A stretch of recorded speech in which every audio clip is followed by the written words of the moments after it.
دیکھیں، پہلی بات یہ سمجھیں کہ یہ ہیومن ملک بینک کا جو مسئلہ ہے یہ علماء کے سامنے رسول اللہ صلی اللہ علیہ وسلم نے ارشاد فرمایا یحرم من الرضاع ما یحرم من النسب،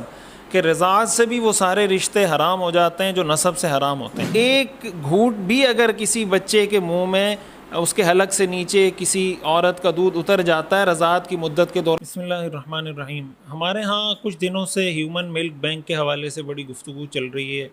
اور اس پر بہت زیادہ لے دے ہو رہی ہے۔ مفتی تقی عثمانی صاحب دامت برکاتہم کا اس پر فتویٰ آیا دارالعلوم کراچی کا، جس کے بعد سندھ گورنمنٹ نے یہ معاملہ اسلامی نظریاتی کونسل کو ریفر کیا، اور ظاہر ہے کہ بہت ہی اچھا اقدام ہے سندھ گورنمنٹ کا، اور اسلامی نظریاتی کونسل کا وجود ہی اسی مقصد کے لیے کہ کوئی بھی ایسا ایشو ہو تو اسلامی نظریاتی کونسل کو ریفر کیا جائے، وہاں جو ریسرچر محققین بیٹھے ہوئے ہیں وہ اس کو دیکھ کر کوئی فیصلہ دیں۔ دیکھیں، پہلی بات یہ سمجھیں کہ یہ ہیومن ملک بینک کا جو مسئلہ ہے یہ علماء کے سامنے کوئی ابھی نہیں آیا۔ 1985 کے اندر مجمع الفقہ الاسلامی کا جو اجتماع ہوا تھا، جو پوری دنیا کے، آپ سمجھیں پوری دنیا کی جو کریم ہے، اسکالرز، بڑے بڑے فقہا، مفتیان کرام، عرب عجم، سب وہاں جمع ہوتے ہیں اور کسی ایک موضوع کو لے کر اس پہ بحث کرتے ہیں، سب اپنے آرٹیکل، ریسرچ آرٹیکل، مقالات پیش کرتے ہیں، پھر اس پہ بحث ہوتی ہے، ڈیبیٹ ہوتی ہے، اور ان سب کے متفقہ رائے کے طور پر ایک فتویٰ شائع کیا جاتا ہے۔ 1985 میں یہ مسئلہ اس میں زیر بحث آیا تھا، اور اس وقت اس پہ بحث کی گئی، ڈیبیٹ کی گئی۔ اس کے ڈیفرنٹ، ہمارے ہاں بہت سے لوگ اس کے کچھ ایسے اسپیکٹس اور پہلو سامنے لانے کی کوشش کر رہے ہیں، وہ شاید یہ سمجھتے ہیں کہ علماء کے سامنے یہ پہلو نہیں ہے۔ 1985 میں اس پہ ڈسکشن ہوئی، اور اس وقت مجمع الفقہ الاسلامی، جو آپ سمجھیں کہ انٹرنیشنل فورم ہے فقہا کا، مفتیان کرام کا، انہوں نے اس کے بارے میں یہ قرارداد پاس کی، یہ فتویٰ دیا کہ بھائی اس کا قائم کرنا جائز نہیں ہے۔ یہاں پہ دو تین چیزوں سے ہمارے لوگوں کو غلط فہمی ہو رہی ہے، وہ اگر سمجھ لیں تو میرے خیال سے اس حوالے سے جو علماء کی رائے ہے، جو علماء کا سٹانس ہے، وہ آپ کو سمجھنے میں آسانی ہوگی۔ پہلی بات یہ کہ دیکھیں، رضاعت کا جو رشتہ ہے اسلام کی، اس میں بہت اہمیت ہے۔ حدیث شریف میں آتا ہے رسول اللہ صلی اللہ علیہ وسلم نے ارشاد فرمایا یحرم من الرضاع ما یحرم من النسب، کہ رضاعت سے بھی وہ سارے رشتے حرام ہو جاتے ہیں جو نسب سے حرام ہوتے ہیں۔ یعنی جس طرح انسان کی حقیقی والدہ انسان کے لیے حرام ہے، حقیقی والد، حقیقی بہن، حقیقی بھائی، اسی طرح رضاعی بھائی، رضاعی بہن، رضاعی والدہ، رضاعی والد، رضاعی چچا، رضاعی بھتیجی، بھتیجا، یہ سب جو رضاعت کے رشتے ہیں، جو نسبی رشتے جن سے حرام ہوتے ہیں، جس چیزوں کی وجہ سے، رضاعت کی وجہ سے بھی وہ سارے رشتے حرام ہو جاتے ہیں۔ یعنی ایک مرد نہ اپنی رضاعی والدہ سے نکاح کر سکتا ہے، نہ اپنی رضاعی بہن سے نکاح کر سکتا ہے، نہ اپنی رضاعی بھانجی سے نکاح کر سکتا ہے، نہ اپنی رضاعی بھتیجی سے نکاح کر سکتا ہے۔ اسی طرح اگر عورت ہے تو آپ اس کا عکس کر لیں تو جتنے رشتے ہیں وہ رضاعت سے ثابت ہو جاتے ہیں۔ رسول اللہ صلی اللہ علیہ وسلم نے بچپن میں رضاعت، حضرت حلیمہ کا دودھ پیا، حضرت سویبہ کا دودھ پیا۔ بہت سارے لوگ اس سے کنفیوز ہو رہے ہیں کہ اسلام میں تو اس کو شریعت نے الاؤ کیا ہوا ہے، قرآن کریم میں اللہ تعالیٰ نے اس کی اجازت دی ہے، والوالدات یرضعن اولادہن حولین کاملین لمن اراد ان یتم الرضاعہ وعلی المولود لہ رزقہن وکسوتہن بالمعروف۔ تو دیکھیں، یہاں دو چیزیں سمجھنے کی ہیں۔ ایک ہے کہ آپ کسی خاتون کو کہتے ہیں کہ بھائی آپ میرے بچے کو دودھ پلائیں، میں آپ کو اتنی اجرت دوں گا، میں آپ کو اتنی تنخواہ دوں گا، یا آپ کو جو بھی اس کا حق الخدمت بنتا ہے، بھائی میں آپ کو اتنے پیسے دوں گا، آپ میرے بچے کو دودھ پلائیں۔ ایک رضاعت کی یہ صورت ہے۔ ظاہر ہے کہ یہ صورت ہمیشہ سے چلی آ رہی ہے، اور اسلام نے بھی اس کو برقرار رکھا۔ اسلام سے پہلے بھی یہ سلسلہ چل رہا تھا، اسلام کے بعد بھی یہ سلسلہ برقرار رہا۔ قرآن کریم میں اللہ تعالیٰ نے جن عورتوں کو حرام قرار دیا ہے، تو جو پوری لسٹ قرآن کریم میں اللہ تعالیٰ نے گنوائی ہے، اس میں رضاعی والدہ اور رضاعی بہن کا بھی اللہ تعالیٰ نے ذکر کیا ہے۔ تو ایک تو یہ سیناریو ہے، یا ایک یہ پورا ایک صورتحال ہے، سچویشن ہے کہ کوئی کسی عورت کا دودھ پی لے، اس سے رضاعت کا جو رشتہ ہے وہ ثابت ہو جاتا ہے۔ دوسری صورت ہمارے ہاں جو ملک بینک کی صورت پیش آ رہی ہے، اس میں دو تین ایسی چیزیں ہیں جو بہت قابل غور ہے، اور جس پر آپ حکومت کو چاہیے کہ جب بھی اس طرح کا کوئی قدم آپ اٹھانے جاتے ہیں تو آپ اس پہ علماء کو آن بورڈ لے لیں۔ یہ جو بعض لوگوں کا خیال ہے نا کہ ہم کچھ بھی کام کریں گے، کچھ بھی کریں گے، علماء نے ہمیشہ مخالفت کی کرنی ہے، ایسا نہیں ہے۔ ہم ہمیشہ عوام کو، اپنے دوستوں کو، احباب کو، شاگردوں کو، متعلقین کو، ہمارے تمام بڑے ہمیشہ اس بات کا درس دیتے ہیں کہ بھائی حکومت کے جتنے انتظامی آرڈر ہیں، جتنے ان کے احکامات ہیں، جتنے ان کے قوانین رول ریگولیشنز ہیں، جب تک وہ شریعت کے کسی حکم سے نہ ٹکرا رہے ہیں اس کو پورا کرنا لازم ہے۔ آپ دیکھیں ہمارے یہاں کے الیکٹرک نے کیا بدترین بدماشی مچائی ہوئی ہے، کیا تباہی مچائی ہوئی ہے، طرح طرح کی مشکلات لوگوں کو فیس کرنی پڑ رہی ہیں، لیکن علماء حتی الامکان عوام کو اس چیز کا کہہ رہے ہوتے ہیں کہ بھائی آپ قانون کی پاسداری کریں، قانون کے مطابق چلیں۔ تو ایک تو حکومت کو یہ چاہیے، حکومتی اداروں کو یہ چاہیے کہ آپ کے سامنے کوئی ایسی چیز آتی ہے، آپ علماء کو، مفتی تقی عثمانی صاحب جیسی بڑی بڑی ہستیاں ہمارے یہاں موجود ہیں، جامعہ دارالعلوم کراچی ہے، بنوری ٹاؤن ہے، جامعہ فاروقیہ ہے، جامعۃ الرشید ہے، بڑے بڑے ادارے موجود ہیں پورے پاکستان میں، اور بڑے بڑے مدارس ہیں۔ آپ ان کو آن بورڈ لیں، آپ ان کو بتائیں کہ بھائی ہم یہ قدم اٹھانے جا رہے ہیں، یہ ہمارا ایک مقصد ہے اور اس میں ہمیں کیا کیا مشکلات پیش آ سکتی ہیں اور اس کا حل کیا ہے۔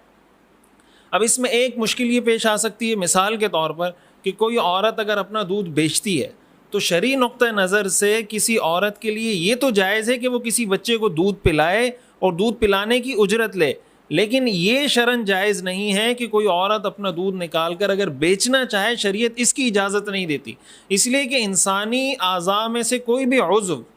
وہ محترم ہے، وہ قابل احترام ہے۔ جس چیز کو بیچا جاتا ہے، خریدا جاتا ہے، شریعت کی نظر میں انسان کی ویلیو اس سے بڑھ کر ہے کہ اس کو خریدا جائے یا بیچا جائے، اس لیے انسانی عضو کو، انسانی اجزاء کو، انسانی اعضاء کو، انسانی دودھ کو بیچا نہیں جا سکتا۔ اس وجہ سے ایک مشکل اس میں یہ، اب دیکھیں ہمارے ہاں بہت زیادہ غربت، یعنی ہماری جو اکثریت ہے عوام کی، وہ غربت کی سطح سے نیچے زندگی گزار رہی ہے۔ اگر اس طریقے سے آپ اس کا ٹرینڈ سیٹ کرتے ہیں اور کوئی اس کے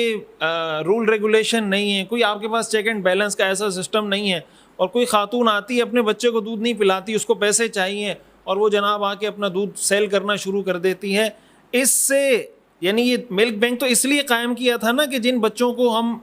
مدر ملک فراہم نہیں کر سکتے ان کو مدر ملک فراہم ہو جائے، لیکن اس کا یہ جو دوسرا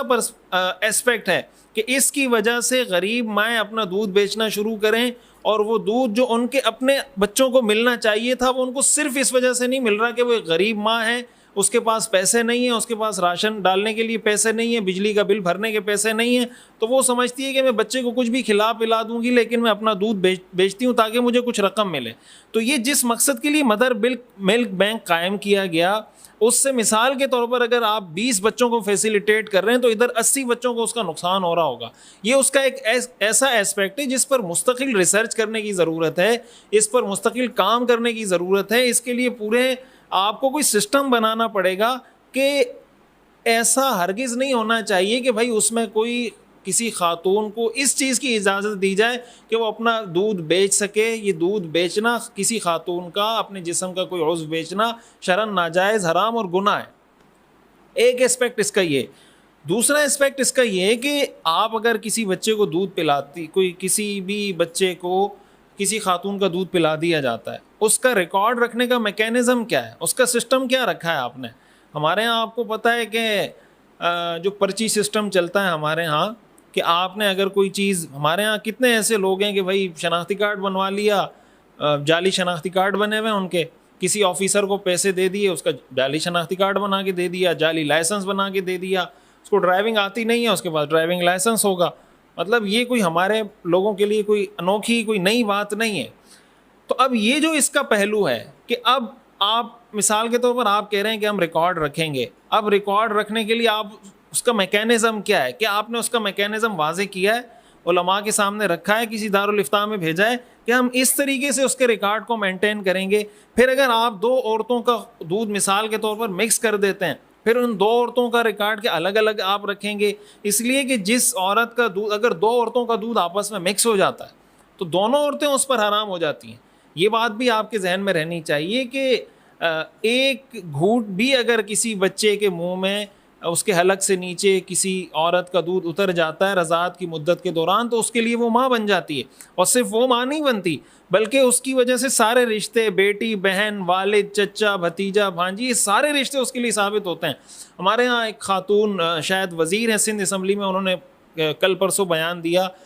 اور انہوں نے کہا کہ بھائی کیا ساری دنیا میں اس کو اور کوئی خاتون نہیں ملے گی شادی کرنے کے لیے؟ تو یہ تو کوئی ریزن نہیں ہے کہ آپ کے پاس کوئی سسٹم نہیں، کوئی قانون نہیں، اور آپ یہ کہہ رہے ہیں کہ بھائی دنیا میں اور بھی عورتیں ہیں، اس کو اور بھی عورتیں مل جائیں گی۔ بھائی اور عورتیں اگر ملتی تو پھر تو چاہیے تھا کہ شریعت ہمیں یہ نہ بتاتی کہ بھائی یہ بھی حرام ہے وہ بھی حرام ہے، اس سے نکاح کرنا حرام ہے اس سے نکاح کرنا حرام ہے، اس لیے کہ جو عورتیں حرام ہیں ان کے علاوہ عورتیں تو مل جائیں گی. یہ تو کوئی ریزن نہیں ہے، کوئی بات نہیں ہے. اصل بات یہ کہ اس کے لیے آپ کا میکینزم سسٹم کیا ہے، ایسا کوئی مضبوط میکینزم سسٹم اس کا ہے یا نہیں. ظاہر ہے کہ یہ جو سسٹم بنایا گیا تھا ہیومن ملک بینک کا، مدر ملک بینک کا، اس کے اندر یہ ساری چیزیں لیک کرتی ہیں، ساری چیزیں اس میں موجود نہیں ہیں. اس کے علاوہ اس کی وجہ سے جو مسئلے مسائل ہمارے معاشرے میں پیدا ہوں گے، اس کی وجہ سے اس کی پوری ایک طویل فہرست ہے. یہ موضوع کوئی ابھی کا نہیں ہے، میں یہ بتانا چاہ رہا ہوں. اس پہ ریسرچ آرٹیکل لکھے گئے ہیں، اس پہ مضامین لکھے گئے ہیں، اس پہ تحقیق کی گئی ہے. تو اگر کوئی واقعتاً اس میں سنجیدہ ہے، اور اب تو یہ معاملہ ویسے ہی اسلامی نظریاتی کونسل کو ریفر ہو گیا، تو امید ہے انشاءاللہ وہ حضرات اس پہ تحقیق کر لیں گے. لیکن ہمارے ہاں جو بس بلا وجہ یہ کہہ دیا جاتا ہے نا کہ علماء ہر نئی چیز کی مخالفت کرتے ہیں، ان کو پتہ نہیں ہے، یہ تو قرآن میں لکھا ہوا ہے، تو ایسا نہیں ہے. شرعی نقطہ نظر سے جب آپ کسی چیز کے بارے میں جائز ناجائز ہونے کا فتویٰ دیتے ہیں، آپ کو ڈیفرنٹ اسپیکٹ سے اس کو دیکھنا ہوتا ہے، اس کے بعد جا کے آپ کوئی بات کرنے کے قابل ہوتے ہیں. اس لیے کہ مفتی یا مولانا جب کوئی فتویٰ دیتا ہے، وہ اپنی طرف سے اپنی جیب سے کچھ نہیں نکال رہا ہوتا، وہ اللہ کا حکم آپ کو سنا رہا ہوتا ہے. تو اس کی گردن سے گزر کے لوگوں نے گزرنا ہوتا ہے، تو وہ اپنی گردن کو ایسا نہیں بنا سکتا کہ اس کی گردن کی وجہ سے لوگ گزر کے جنت میں جائیں، وہ خود جہنم میں چلا جائے. تو اس لیے اس کو طبقات کا آپس میں ٹکراؤ کا، لڑائی جھگڑے کا ذریعہ نہیں بنانا چاہیے. اس کو سنجیدہ موضوع ہے، سنجیدہ طریقے سے لینا چاہیے. اس طریقے سے جب آپ علماء کو آن بورڈ لیے بغیر کسی چیز کو لانچ کر دیں گے، اور پھر اس پر علماء کے آپ کے سامنے تحفظات آئیں گے، تو علماء پہ آپ الزامات لگانا شروع کر دیں گے، تو ظاہر ہے یہ کوئی طریقہ نہیں ہے. ہم سب ایک ہیں، سب مسلمان ہیں، سب اسلام پہ عمل کرنے کی کوشش کرنا چاہتے ہیں. تو ان ساری چیزوں کو سامنے رکھیں گے تو امید ہے معاملات بہتر ہو سکتے ہیں.